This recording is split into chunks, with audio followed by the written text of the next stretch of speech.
उसूली तौर के ऊपर तो हाई कोर्ट को आज खुद नोटिस लेके शहबाज शरीफ को बुलाना चाहिए था और कहना चाहिए था कि जनाब आपने ये हलफनामा दिया था, आपके भाई साहब वापस नहीं आ रहे, तो क्या हम आपको जाली एफिडेविट में जेल में भेज दें। अगर हाई कोर्ट ये नहीं चूके कर रही तो मजबूरी में अब हमें इसमें पार्टी बनना पड़ेगा। हुकूमत ने नवाज शरीफ को वापस लाने के लिए कमर कस ली। शहबाज शरीफ के खिलाफ अदालत जाने का ऐलान। लाहौर हाई कोर्ट में दरखास्त दायर की जाएगी। वजीर इत्तलात फवाद चौधरी कहते हैं नवाज शरीफ की वापसी का जाली हल्फनामा देने पर अदालत को शहबाज शरीफ के खिलाफ अज खुद कार्रवाई करनी चाहिए। शहबाज शरीफ अपने भाई की वापसी के जामिन थे। अदालत की जानिब से कार्रवाई न करने पर हुकूमत ने खुद कानूनी कार्रवाई का फैसला किया। अटॉर्नी जनरल को नवाज शरीफ की वापसी के लिए हिदायत दे दी गई। वजीर इत्तलात ने 2022 को इस्तेहकाम का साल करार दिया। कहा फाइनेंस तरमीमी बिल आइंदा चंद रोज में मंजूर हो जाएगा।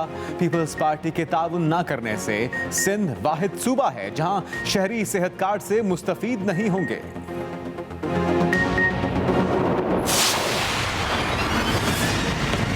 ये हुकूमत सुबह शाम नवाज शरीफ फोबिया में मुब्तला है। जब इनकी सुबह होती है तो इनके असाब पे नवाज शरीफ सवार होते हैं, इनकी शाम होती है तो नवाज शरीफ इनके असाब पे सवार होते हैं, और जब ये सोते हैं तो ख्वाब में भी ये नवाज शरीफ को देखकर हड़बड़ाकर उठ बैठते हैं। इनको कोई फिक्र नहीं, पाकिस्तान के अवाम महंगाई में कुचले जा चुके हैं। इनको बस एक फिक्र है कि नवाज शरीफ ना आ जाए।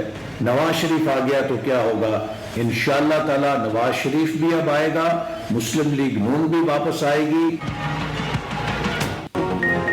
नवाज शरीफ भी आएगा, नून लीग भी वापस आएगी। एहसन इकबाल ने 2022 को इलेक्शन का साल करार दे दिया। कहा हुकूमत नवाज शरीफ फोबिया में मुब्तला है, उनके आसाब पर सिर्फ नवाज ही सवार है। इनको सोते में भी नवाज शरीफ के ख्वाब आते हैं। पूरी काबीना में सिर्फ नवाज शरीफ पर ही बहस होती है। इनको यही फिक्र है नवाज शरीफ आ गया तो क्या होगा।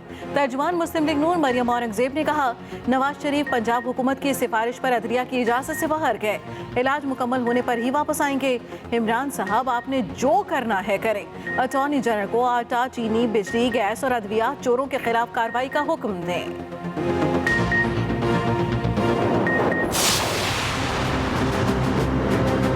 सूबों की पीडीएम की क़यादत को बुलाकर 23 मार्च के उस महंगाई मार्च के इंतजामात पर काम शुरू किया जाए। नाजायज़ हुकूमत और फिर नाअहल हुकूमत जिसने मुल्क की इक़्तिसाद और मुल्क की मईशत को तबाह बर्बाद कर दिया है, और आम आदमी इस वक्त महंगाई के पहाड़ तले कराह रहा है। ऐसी तमाम सूरत हाल से मुल्क को निकालना ये अब एक कौमी फरीज़ा बन चुका है। लॉन्ग मार्च 23 मार्च को ही होगा, मौलाना फजलुर रहमान ने वाज़ेह कर दिया। पेशावर में पीडीएम का सरबराह इजलास। मीडिया से गुफ्तगू में मौलाना फजलुर रहमान ने कहा कि बल्दियाती इलेक्शन के अगले मरहले में हुक्मरान जमात का इससे भी बुरा हशर होगा। कौम साबित करेगी पिछले इलेक्शन में इनकी फतह जाली थी। नाजायज़ और नाअहल हुकूमत ने मुल्क की मईशत तबाह कर दी। महंगाई मार्च में पीडीएम में शामिल तमाम जमातें भरपूर शिरकत करेंगी।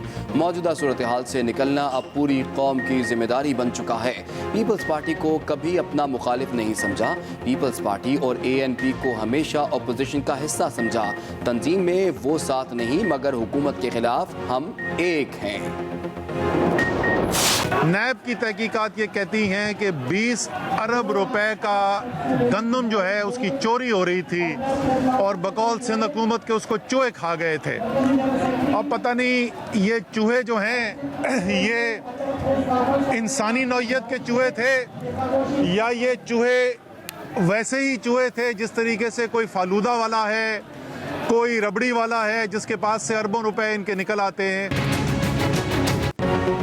सिंध में 20 अरब रुपए की गंदम चूहे खा गए। पता नहीं ये चूहे इंसानी नौइयत के थे या रबड़ी और फालूदे वाले। वफाकी वजीर असद उमर के वार, कहा सिंध असेंबली में पहले भी इसके खिलाफ आवाज उठा चुके हैं, अब भी उठाएंगे। सिंध अपनी जरूरत से ज्यादा गंदम पैदा करता है, फिर भी वहां आटे की कीमत में रिकॉर्ड इजाफा हुआ। सिंध बल्दियाती कानून के खिलाफ दरखास्त जमा करा दी। सिंध हुकूमत ने कहा कानूनी रुकावट की वजह से सूबा वैक्सीन नहीं खरीद सकता। पता नहीं कौन सा कानून वैक्सीन खरीदने से रोकता है।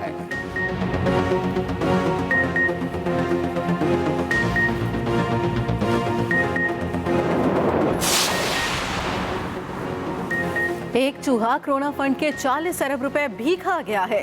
सिंध हुकूमत का असद उमर पर जवाबी हमला, कहा गंदम चोरी का नोटिस पीपल्स पार्टी के वजीर ने ही लिया था। सिंध हुकूमत ने नैब को तहकीकात के लिए लिखा। सिंध हुकूमत ने गंदम चोरी करने वाले चूहों को पकड़ा।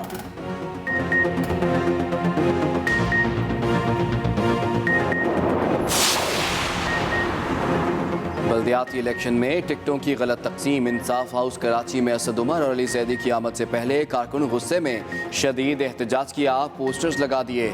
अली जैदी की आमद पर नारेबाजी, दोनों वज़रा ने कारकुनों को मनाने के लिए मुलाकात की, तहफ़्फ़ुज़ात दूर करने की यकीन दहानी कराई।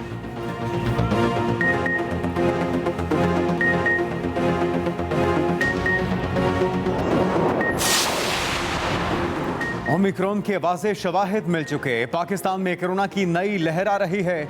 सरबराह NCOC असद उमर ने खबरदार कर दिया, कहा नई लहर गुज़श्ता चंद हफ्तों से मुतवक्के थी। 31 दिसंबर तक 7 करोड़ 15 लाख पाकिस्तानियों की वैक्सीनेशन मुकम्मल की। महकमे सेहत पंजाब के मुताबिक सूबे में ओमिक्रॉन के अब तक 70 केस रिपोर्ट हुए, 50 का ताल्लुक लाहौर से है। वबा एक दिन में मजीद 8 जिंदगियां निकल गई। 594 नए केस रिपोर्ट, मस्बत केसों की शरह बढ़कर 1.3% पर आ गई। डॉक्टर यास्मीन राशिद कहती हैं कोरोना पर पंजाब के अस्पतालों में इमरजेंसी नाफिज कर दी गई। खुशाब में अनोखी डकैती, डाकू जाते जाते 1.5 साल का बच्चा भी अगवा करके ले गए। पुलिस ने 1.5 साल बच्चा पंजाब और KP के सरहदी इलाके से बाजियाब करा लिया। 2 मुलजिम गिरफ्तार। पुलिस के मुताबिक अगवाकारों ने बच्चे की वापसी के लिए 10 करोड़ तावान भी मांगा। अहले इलाका पुलिस एक्शन पर खुश, DPO और पुलिस टीम पर फूल निछावर किए। बच्चा घर वालों के हवाले।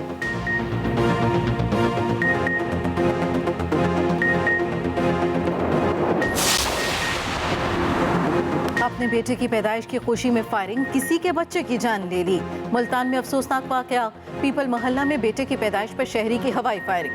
12 साला बच्ची को गोली लग गई, दौरान इलाज दम तोड़ गई। पुलिस ने मुलजिम को गिरफ्तार कर लिया।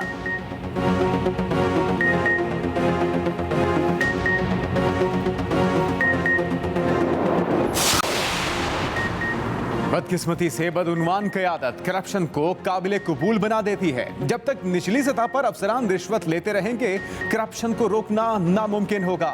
वज़ीर आज़म इमरान खान का आलमी स्कॉलर्स के साथ मुकालमा, कहा पाकिस्तान समेत ज़्यादातर मुस्लिम ममालिक को एक जैसे मसाइल का सामना है। माशरे को 2 किस्म के जराइम का सामना है, एक करप्शन, दूसरा जिनसी जराइम। माशरे में जिनसी जराइम में तेज़ी से इजाफा हुआ।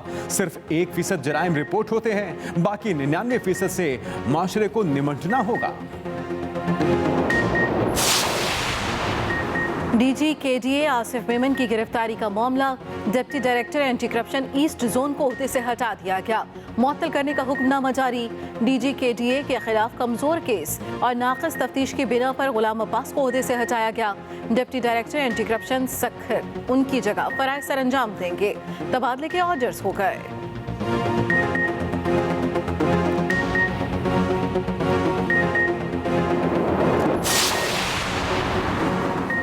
पंजाब भर में ब्यूरोक्रेसी राज नाफिज, डिप्टी कमिश्नर्स ने बल्दियाती इदारों का चार्ज संभाल लिया।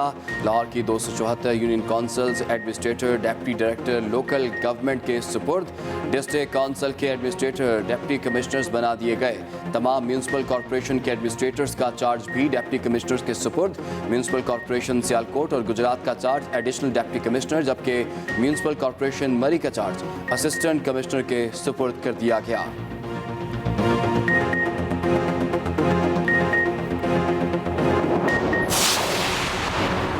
40 साल मुल्क में लूट खसूट करने वाली जमातें सुखड़ कर रह गईं। वज़ीर मुमलिकत फरूख हबीब की मुल्तान में मीडिया से गुफ्तगू। शरीफ और जरदारी एक ही सिक्के के दो रुख हैं। नवाज शरीफ, जरदारी और मौलाना माफियाज हैं। नवाज शरीफ इश्तिहारी हैं, शेर बने और वापस आएं। अदालतों और इदारों पर हमले नून लीग की रविश है। सालाना आबादी में इजाफे की वजह से भी महंगाई और दीगर मसाइल का सामना है।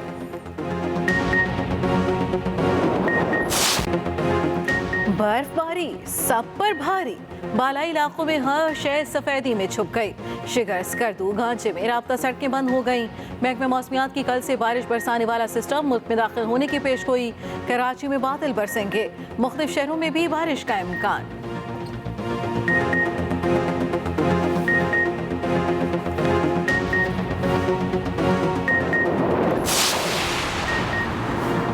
सिंध में नए बल्दियाती कानून के खिलाफ जमात इस्लामी का तीसरे रोज भी धरना। कराची को मेगा मेट्रोपॉलिटन सिटी का दर्जा देने का मुतालबा। हाफिज नईमुर रहमान कहते हैं कि सिंध असम्बली के सामने बल्दियाती कानून के खिलाफ अगर धरना खत्म किया गया तो फिर शहर में जगह जगह धरने होंगे।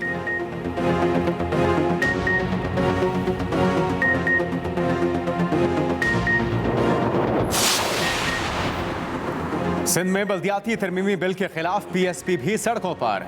नूर ग्राउंड में वर्कर्स कन्वेंशन। मुस्तफ़ा कमाल ने कहा कि अब जलसे नहीं होंगे, कराची को ही नहीं सिंध को भी गुलामी से निजात दिलाएंगे। जब अकेले थे तब नहीं डरे, अब क्या डरेंगे। चेयरमैन PSP का 30 जनवरी को तिब्बत सेंटर पर एहतजाज का ऐलान।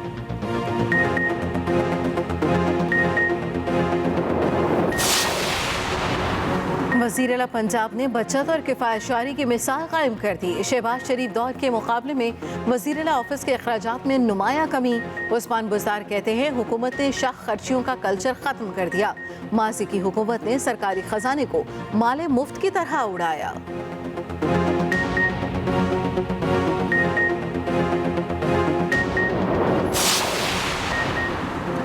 महकमा सयाहत पंजाब ने सूबे में मजहबी सयाहत का आगाज़ कर दिया। कज़ाफ़ी स्टेडियम से एक टूर लाहौर से करतारपुर साहब के लिए चल पड़ा। दूसरा जनूबी पंजाब की सयाहत के लिए भेजा गया। लाहौर से करतारपुर साहब का विजिट एक दिन, जबकि जनूबी पंजाब के लिए 3 रोज़ा होगा।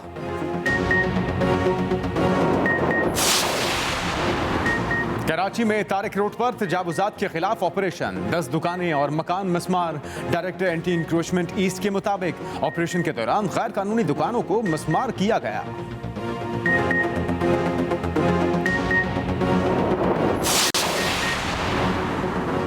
खेल कूद और मौज मस्ती के दिन खत्म। बच्चों को सुबह उठकर स्कूल जाना होगा। सिंध भर में बच्चों की मौसम सरमा की छुट्टियां दी एंड। आखिरी दिन बच्चों ने खूब एंजॉय किया। कराची की तफरीह गाहों में रश पड़ा रहा। सी व्यू पर शहरी पिकनिक मनाते रहे।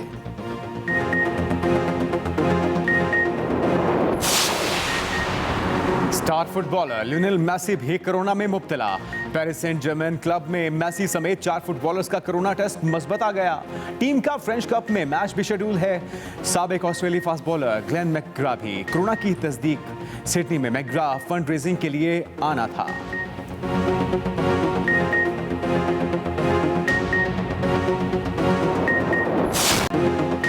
अमेरिका और यूरोप में ओमिक्रॉन बेकाबू, भारत में भी हालात खराब। बरतानिया ने स्कूलों में मास्क पहनना लाजमी करार दे दिया। फ्रांस में आइसोलेशन की मुद्दत 7 दिन कर दी गई। अंटार्कटिका के साइंसी रिसर्च स्टेशन के 25 में से 16 अरकान में कोरोना की तस्दीक हो गई।